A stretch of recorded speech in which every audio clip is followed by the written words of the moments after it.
Look, there's something about a cold, crunchy, spicy cucumber salad that just hits different. It's refreshing, it's bold, and honestly, it's the side dish that steals the show. The reality is that you can use any cucumber. These are English cucumbers, and these are Kirby cucumbers. They're kind of weird looking, but you probably actually want to use mini cucumbers just like this because they come in the perfect size. About 5 to 6 inches, not too thin, not too thick, and they work out very well for this recipe.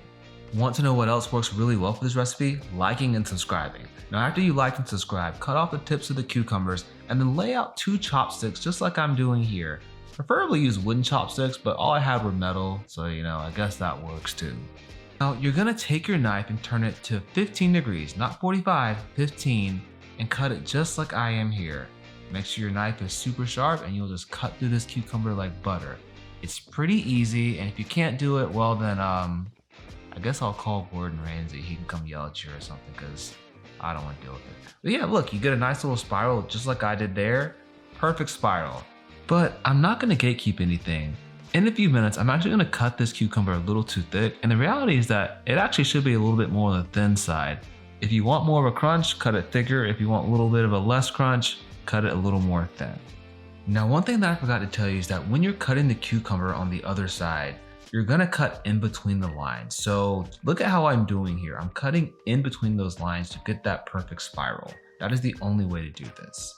Cut them, take them, rinse them in water, and add a little salt to just pull out some of that extra moisture that we don't want. And if you're wondering, it's just cucumbers, how special can it be? Trust me, you're in for a surprise. But be honest with yourself, are you team mild or team refreshing? Because I want my cucumbers to fight back. So I like a little bit sweet and a little bit of heat with that chili oil, a tablespoon of sugar, a tablespoon of soy sauce, and 2 tablespoons of rice vinegar, and a teaspoon of sesame oil. Whisk everything together and lightly dress it over your cucumber salad. And don't forget to add your toasted sesame seeds. It will be perfect. There's crunch, there's a kick, there's sweet. You really can't go wrong with this. When I tell you that this is one of my favorite recipes that I've recently made, I'm not kidding. I actually went back and made this the very next day because it was so good. With that being said, don't forget to like and subscribe. And for the full recipe, check out my website, joshuarcopeland.com. I'll see you next week.